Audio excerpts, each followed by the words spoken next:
MrBeast is back in the news again, but this time people are mad at him for bringing clean water to Africa. Over the weekend, MrBeast announced he helped build 100 wells across Africa, providing clean drinking water to communities that had none.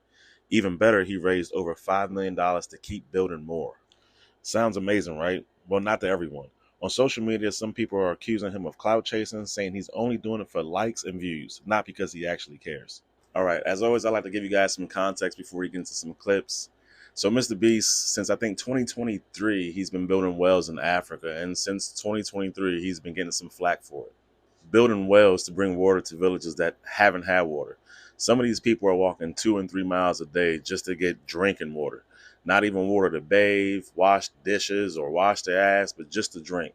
All right, but let's get into some of these clips, and I'll give you guys my opinion after. The water! We just installed this pump. This is gonna be the first time we use it.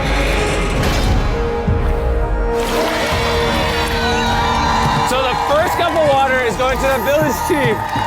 Oh, he's down in it. This entire community used to survive on water collected from puddles like this. And every drop had to literally be carried by hand. That's what they do every single day. What does this water look like? I mean, look at all that dirt. If I drank this, would I get sick? Yes, you probably shouldn't. I think we can all agree this is very unacceptable. I mean, look at those chunks of just dirt in this water. They will no longer happen now that we have that well. With local leaders, we made sure that clean water is no longer a concern here. Bro, look how excited they are. Over 1,000 people that live around here are going to be supported by just this pump. All right, so as you can see, there's a huge disconnect from the people who are receiving the water and TikTok. The people who are actually in the village receiving that water look extremely happy, grateful, probably don't give a if he has cameras in their face or in their village. And what people fail to realize is how the is he supposed to donate $100 million to do this without creating content? We've all seen those TikTok creators who give a homeless guy a sandwich and record the whole thing.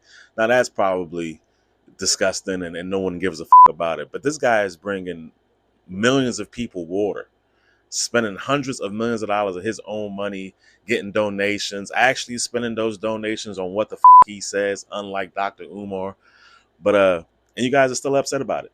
You have a TikTok, and I'm going to show you this video here in a second, who said he has a white savior complex, which makes no sense, but let's get into it. The biggest YouTuber in the world, MrBeast, just posted a video of him digging 100 wells in Africa. And I got to say, as an African myself, I'm not impressed because I am sick and tired of watching these palm-colored influencers using African villages as a stage for their white savior propaganda. Issues like poverty, disease, and bad drinking water are not exclusive to African regions. Flint, Michigan is a good example of an American city that got all three of those things. All right, as you can see from that video, that guy's a I'm African and I'm not impressed. Well, you go build some wells. How much water have you brought to your country, you dickhead? I hate people like this, and as always, let me know what you guys think down below. Do you think what he did was noble? Do you think it's clout chasing? Do you think if you spend $100 million, you shouldn't tell anybody about it? Because I can tell you, if I spend $100 million, I want the world to know. But like, comment, subscribe, and as always, God bless, and I'll see you in the next one.